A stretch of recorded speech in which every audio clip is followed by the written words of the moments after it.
Première lecture. Lecture du livre de la Genèse. En ces jours-là, la parole du Seigneur fut adressée à Abraham dans une vision. « Ne crains pas, Abraham, je suis un bouclier pour toi.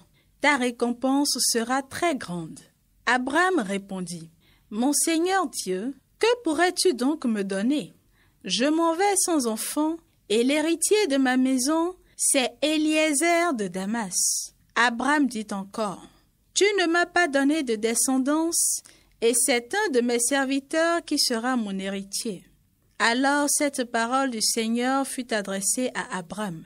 « Ce n'est pas lui qui sera ton héritier, mais quelqu'un de ton sang. » Puis il le fit sortir et lui dit, « Regarde le ciel et compte les étoiles si tu le peux. » Et il déclara, « Telle sera ta descendance. » Abraham eut foi dans le Seigneur, et le Seigneur estima qu'il était juste. Le Seigneur visita Sarah comme il l'avait annoncé.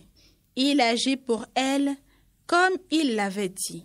Elle devint enceinte et elle enfanta un fils pour Abraham dans sa vieillesse, à la date que Dieu avait fixée. Et Abraham donna un nom au fils que Sarah lui avait enfanté. Il l'appela Isaac. Le Seigneur, c'est lui notre Dieu. Il s'est toujours souvenu de son alliance. Le Seigneur, c'est lui notre Dieu. Il s'est toujours souvenu de son alliance. Rendez grâce au Seigneur, proclamez son nom, annoncez parmi les peuples ses hauts faits. Chantez et jouez pour lui, redites sans fin ses merveilles. Le Seigneur, c'est lui notre Dieu. Il s'est toujours souvenu de son alliance. Glorifiez-vous de son nom très saint. Joie pour les cœurs qui cherchent Dieu. Cherchez le Seigneur et sa puissance. Recherchez sans trêve sa face. Le Seigneur, c'est lui notre Dieu. Il s'est toujours souvenu de son alliance. Souvenez-vous des merveilles qu'il a faites, de ses prodiges, des jugements qu'il prononça, vous, la race d'Abraham, son serviteur, les fils de Jacob qu'il a choisis. Le Seigneur, c'est lui notre Dieu. Il s'est toujours souvenu de son alliance. Il s'est toujours souvenu de son alliance, parole édictée pour 1000 générations. Promesse faite à Abraham, garantie par serment à Isaac. Le Seigneur, c'est lui notre Dieu. Il s'est toujours souvenu de son alliance. Deuxième lecture. Lecture de la lettre aux Hébreux. Frères, grâce à la foi, Abraham obéit à l'appel de Dieu. Il partit vers un pays qu'il devait recevoir en héritage et il partit sans savoir où il allait.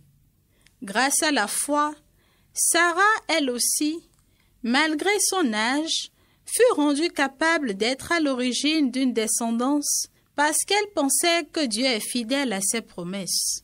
C'est pourquoi, d'un seul homme, déjà marqué par la mort, a pu naître une descendance aussi nombreuse que les étoiles du ciel et que le sable au bord de la mer, une multitude innombrable.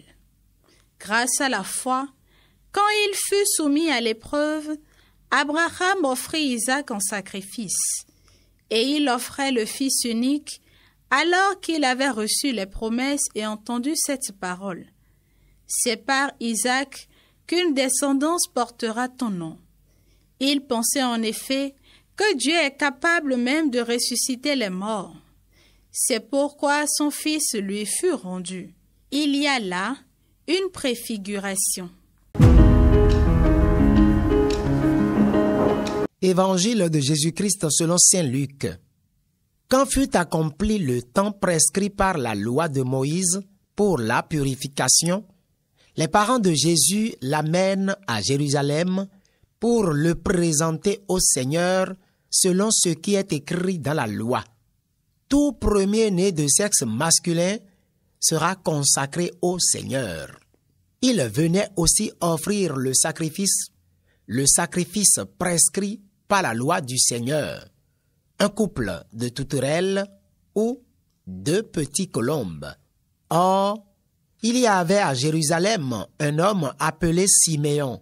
C'était un homme juste et religieux qui attendait la consolation d'Israël, et l'Esprit Saint était avec lui. Il avait reçu de l'Esprit Saint l'annonce qu'il ne verrait pas la mort avant d'avoir vu le Christ, le Messie du Seigneur. Sous l'action de l'Esprit, Siméon vint au temple au moment où les parents présentaient l'enfant Jésus pour se conformer au rite de la loi qui le concernait. Siméon reçut l'enfant dans ses bras et il bénit Dieu en disant: « Maintenant, ô Maître souverain, tu peux laisser ton serviteur s'en aller en paix selon ta parole, car mes yeux ont vu le salut que tu préparais à la face des peuples, lumière qui se révèle aux nations et donne gloire au peuple d'Israël. » Le père et la mère de l'enfant s'étonnaient de ce qui était dit de lui. Siméon les bénit, puis il dit à Marie, sa mère: « Voici que cet enfant provoquera la chute et le relèvement de beaucoup en Israël.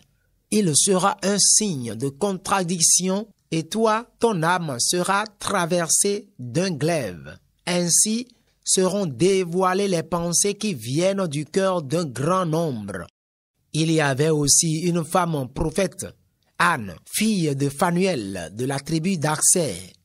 Elle était très avancée en âge.